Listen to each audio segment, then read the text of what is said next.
सबको हम माता पिता सबके हाथ पर अपना माता पिता उजाड़ दो पिछवाड़े पर एक आता है आपको सबके हाथ पर साथ में माता पिता की जय हो, माता पिता की जय हो।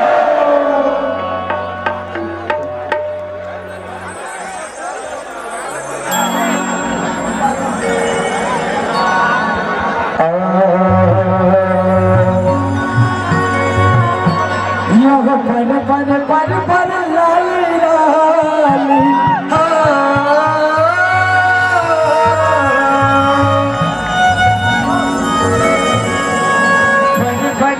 पर लाली लाली लहरावे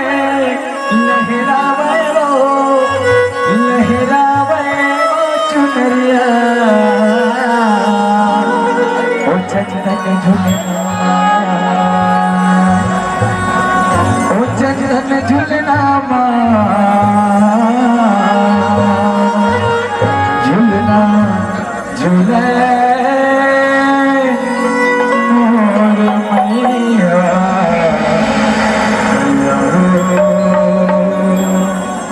गीत ना सुने हम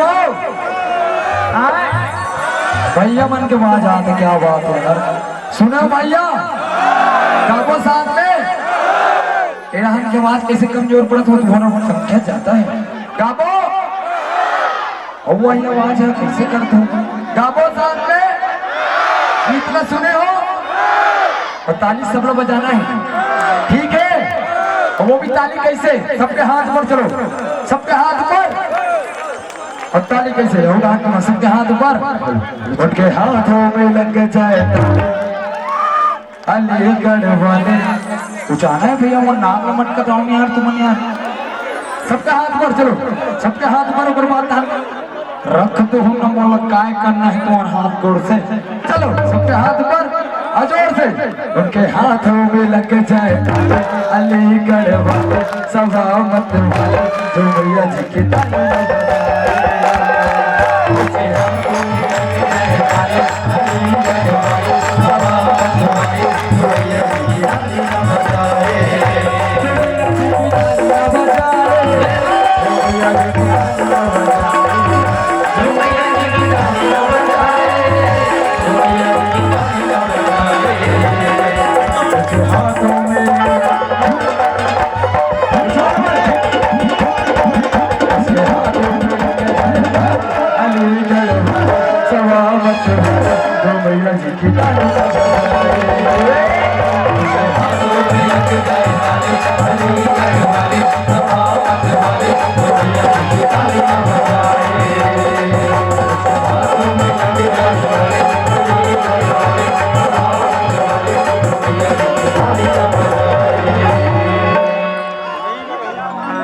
चंदन झुलना झुलना झूले मोर मैया। चलो साथ में गाओ ताली के साथ। ओ चंदन झुलना झुलना झूले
निर्विघ्नमा कुरु मे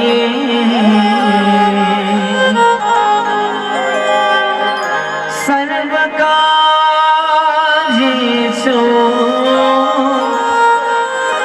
सर्वदा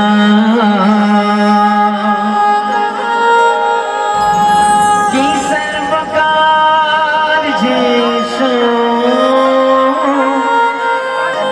सर्वदा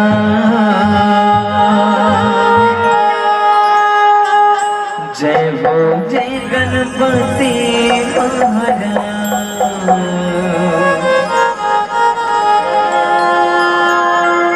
रख ले बे हमरो सेला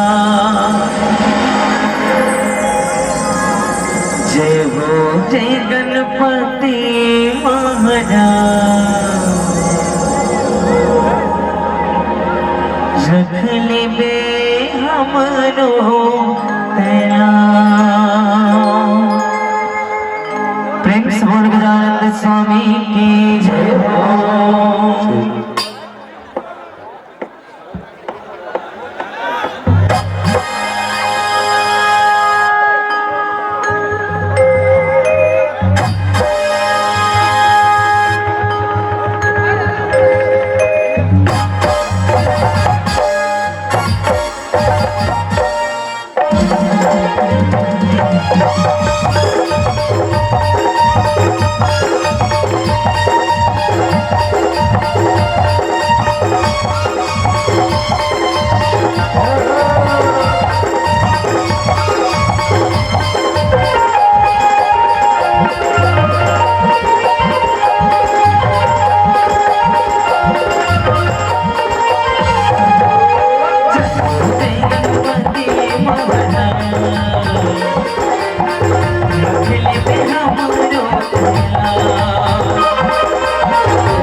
गणपति महाराज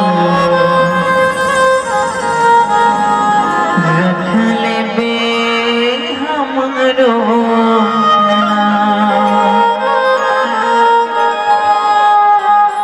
वक्रतुंड महाकाय सूर्यकोटि समप्रभा। कि वक्रतुंड महाकाय सूर्यकोटि समप्रभा निर्विघ्नं कुरु मे देव सर्वकार्येषु सर्वदा। ऐसे तो छत्तीसगढ़ बहुत से जैसे कर्मा तंत्रिया शुभ भक्ति खंडवानी रीलो कर्मा तंत्रिया बहुत सारे से गीत और संगीत छत्तीसगढ़ के परंपरा में हमें बिल्कुल कोई परंपरा में एक सुंदर से गीत काला देवी जस गीत भजन जिला सेवा कथन है ना देवी जस गीत हो सकते है अभी देवी जस गीत भी हटी थोड़ा सा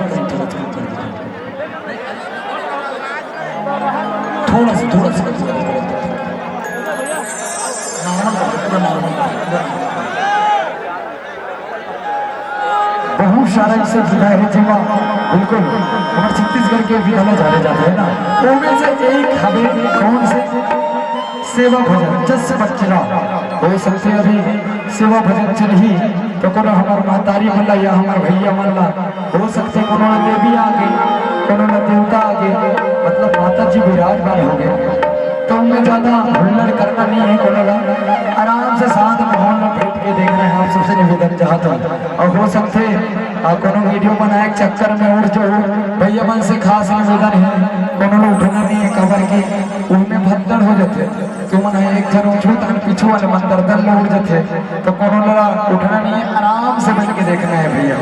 और कई जन जिसे गलो कथे पप्पर परिवार की तरह वो मन तो आते तो चाव छिप थे वो ऐसे कथे ने कहा अब भी मुझे जब दाई मिले रही से जोर तक और दाई मन पूछो तो बता रही थी जान दाई आगू बैठ बैठ कौन क्या है नहीं बैठे जाओ मन चाव छिप थे का पता मैं लोग नहीं कर घर के आओ नान जादू तो ना कर देता ऐसे कहा कि दाई है वो दाई सुनत हो ही और मैं अनजार रूप से पूछो तो ऐसे कोई बात नहीं है। बहुत आदमी ऐसे कथे तो गायक मन कुछ कहीं करत हो वो हाथ वहां बुलात हुई ऐसे करके बहुत जन कथे कोनो कथे इंद्रजाल करते कथे और कोनो तो कहीं नहीं वह जादू टोना बाबा गई वही के सीखे हुए ऐसे बहुत सारे से बात पहले कि नहीं पहले भैया पहले कि नहीं पहले ये मंच के माध्यम से अवसर में बता देना चाहता हूँ हमने एक छोटे कलाकार हमन तो कॉलेजवार के कलाकार काला टोना जादू करबो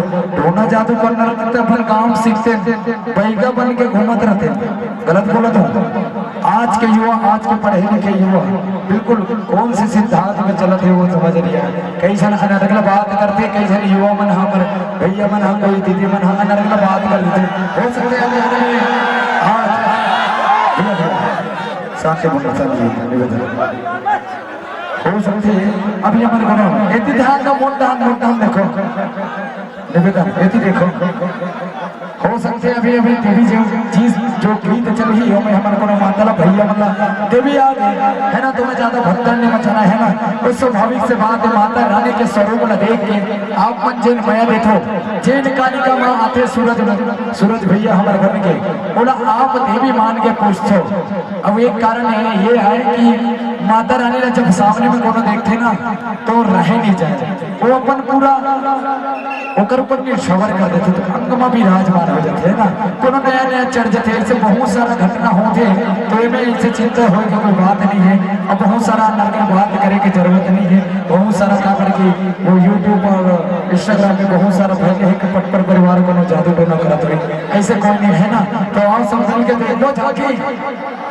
अच्छा मुझे एक बात बताओ, मैं बता देना चाहता हूँ बोला हंसी गाना थे का खबर की यूट्यूब पे और इंस्टा जमाना है आजकल, तो मैंने बात तो पहले है तो बताना भी जरूरी आपका है ना।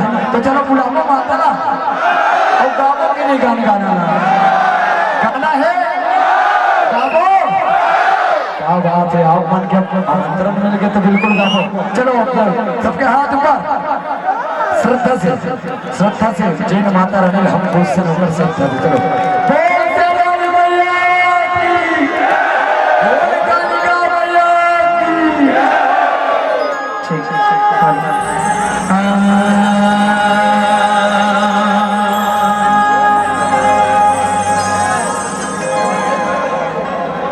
दर्शन बरने ना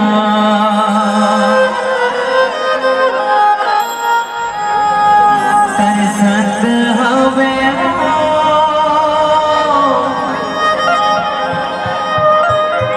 आजा आजा मोरे दाई बघवा सवारी रस का जोहत नैना पथरा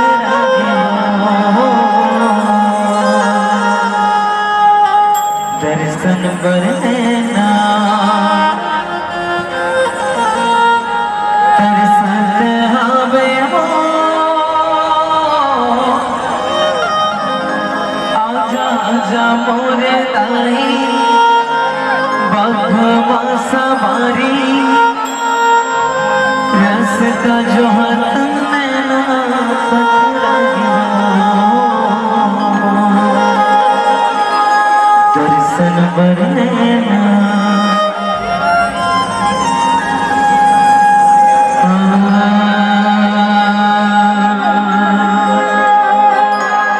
आगे परम नवरात के लाए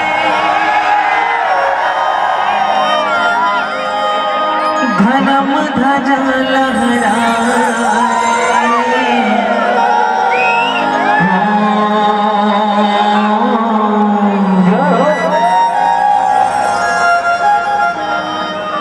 जगमग जोत जाए भवाया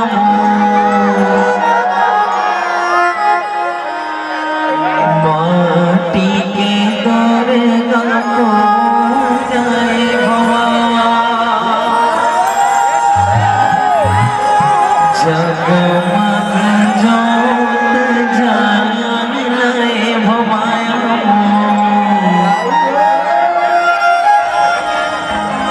माटी की दुर्गा को जाए भवा। चलिए निवेदन चाहूँ माता रानी मन के आगमन होना है तो माता रानी मन के आगमन पर ऐसे करके दोनों हाथ एक ही देखो पहले वो मना ही यही जगह हाथ नाची वो तिल मत देखो तुम एक दिल देखो सबसे पहले। हाँ चलिए सच्चे दिल से दोनों हाथ उठाना है, जोरदार जयकारा लगाना है, संगीत के साथ साथ ताली बजाना है भाई, दोनों हाथ उठाना है सच्चे दिल से है ना। माता रानी दरबार से तो जम्मू झला हाजिरी लगाने भी ठीक है। चलिए एक बार दोनों हाथ ओए पाछू वाले मन काकरो दूध भात नहीं हाँ सबला उठाना है है ना सच्चे दिल से। हाँ चलिए जोरदार जयकारा लगाना है और संगीत के साथ साथ ताली बजाना है ठीक है। मुझे नहीं आता आवाज ठीक है ये आना चाहिए। चलिए प्रेम से बोल दुर्गा मैया की आगे परम नवरात के लाए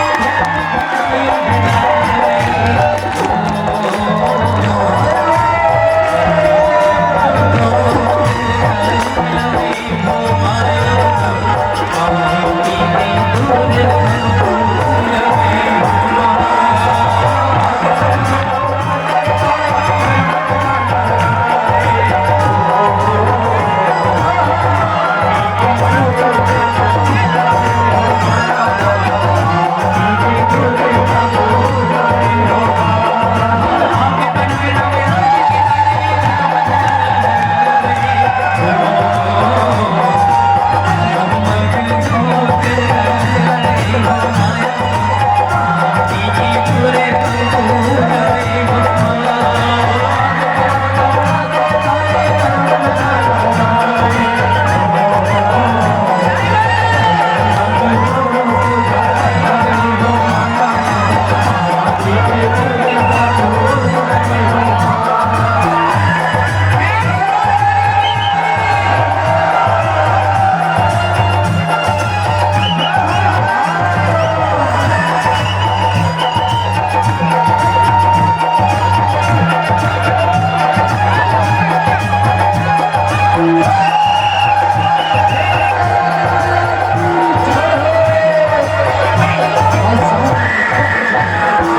का गाना हुआ निवेदन सभी पर सच्चे दिल से दोनों हाथ उठा करके जोरदार जयकारा लगाएंगे और संगीत के साथ साथ ताली बजाएंगे। चलिए सभी से निवेदन है। हाँ अग्रदूत बहुत नहीं है भाई, सबला हाजिरी लगाना है। माता रानी के दरबार सजे तो सबला हाजिरी लगाना है। हाँ चलिए जोरदार जयकारा लगाना है और संगीत के साथ साथ ताली बजाना है। बोलिए कालिका मैया की आए इंद्र लोकन लेते तो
की और जप हरे हरे हर हर भोला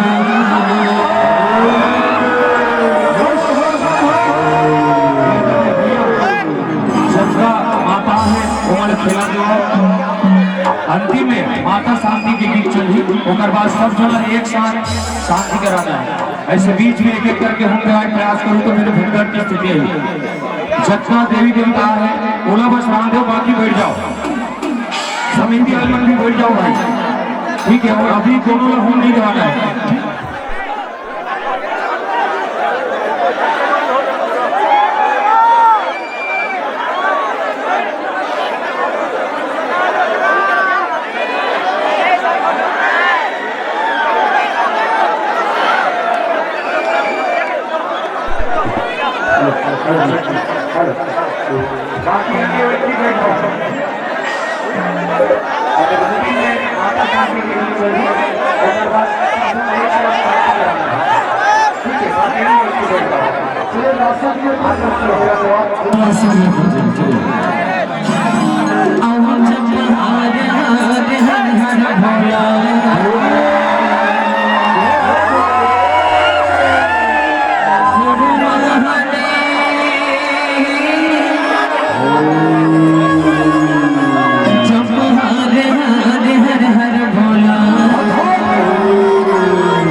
जितने भी साधु बैठे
जो भी दिल से पुकारे तुझको,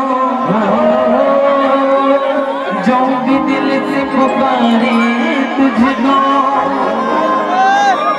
उसकी कदम पर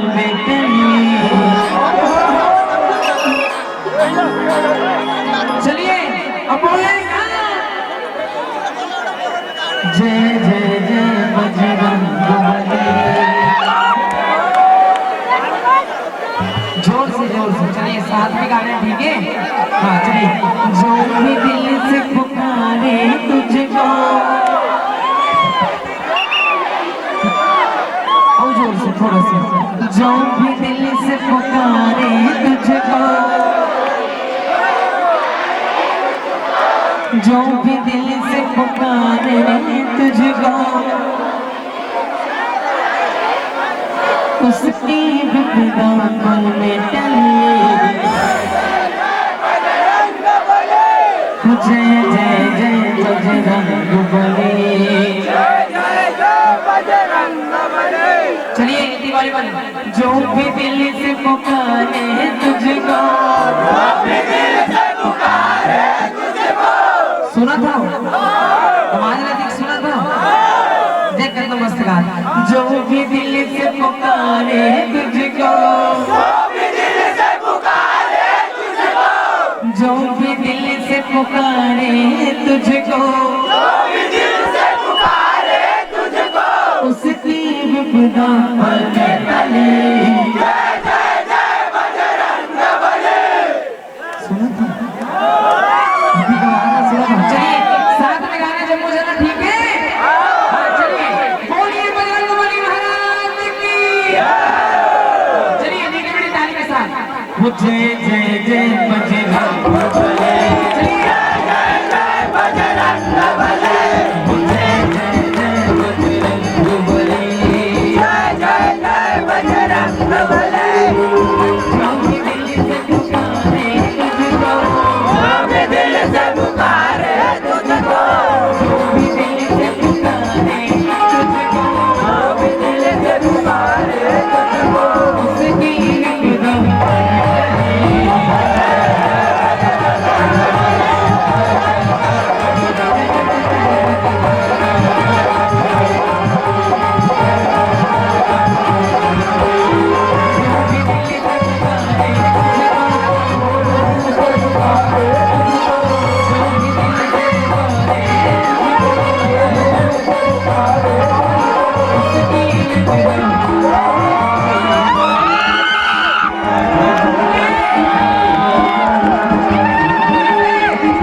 धन्यवाद। चलिए बोलिए बजरंगबली महाराज की जय जय जय बजरंगबली।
बोलिए बजरंग बली महाराज की जय जय श्री राम।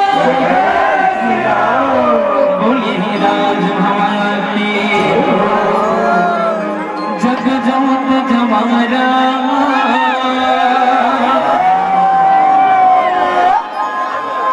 जगमग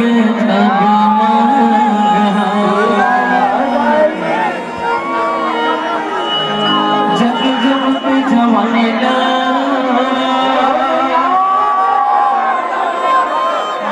जगमग जगमग बोलिए राज भवानी जग जोत जमारा जगमग जगमग जमारा जगमग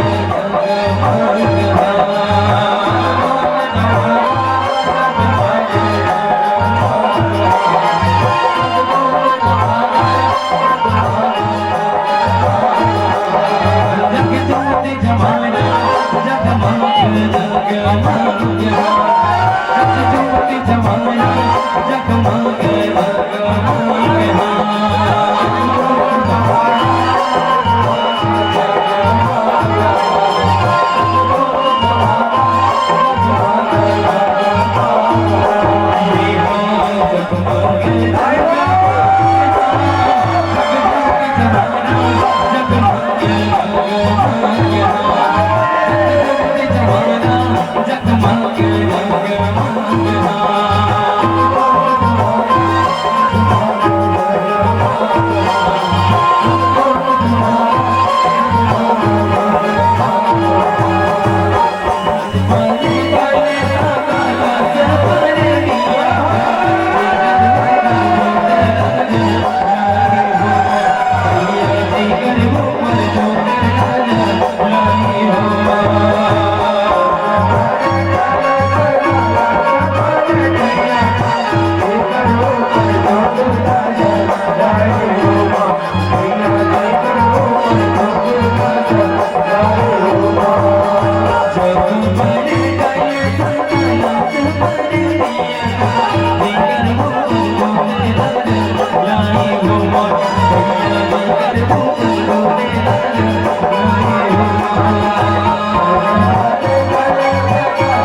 करते हम 9 दिन एक और रात्रि वाला था।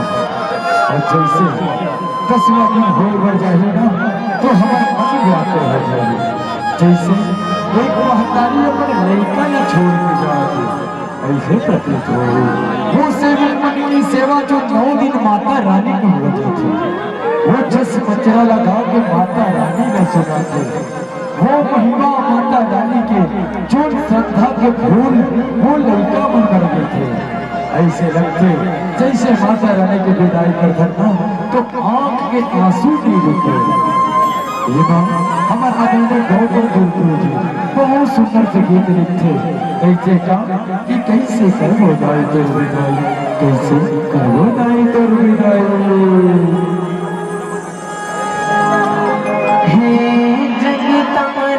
देवी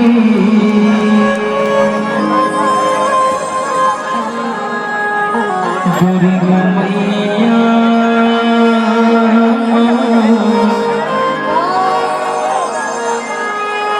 हे जगतारण देवी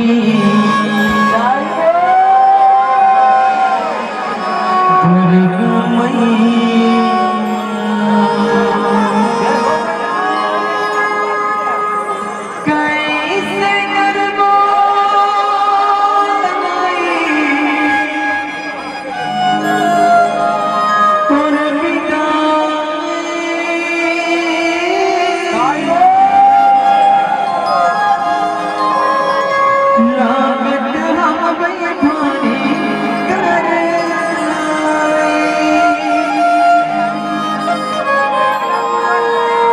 जोत जवाना लगे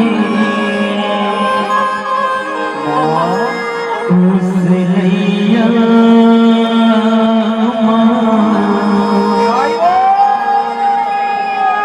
हे जगतारण देवी दुर्गा मैया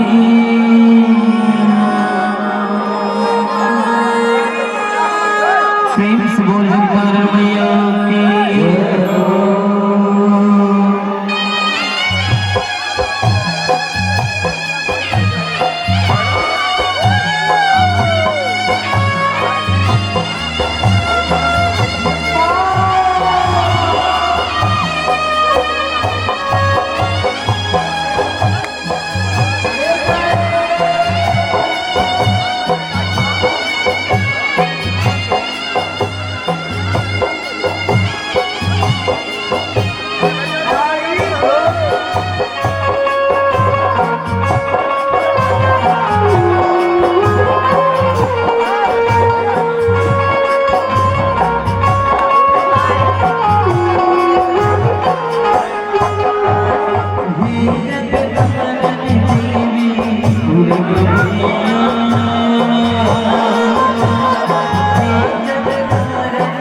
दुर्गा मैया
दुर्गा मैया हे जगदानंद देवी दुर्गा मैया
मैया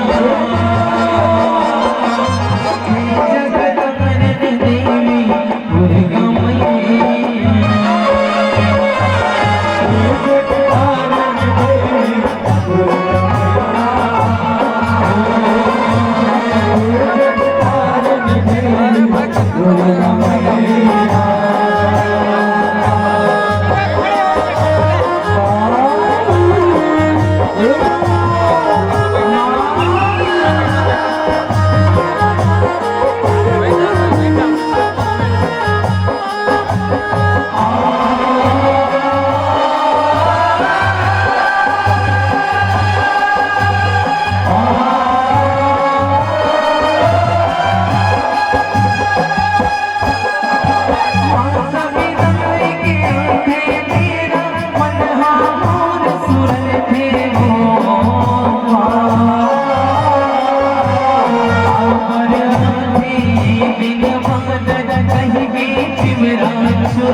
चलिए गाना को सुने हाथ उठाओ जी जी सुनी पक्का सुने हो चलिए साथ में गाओ चलिए जोरदार जयकारा शमीर खान के संगत के साथ ठीक है चलिए प्रेम से बोल जगदार मैया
Thank you.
मन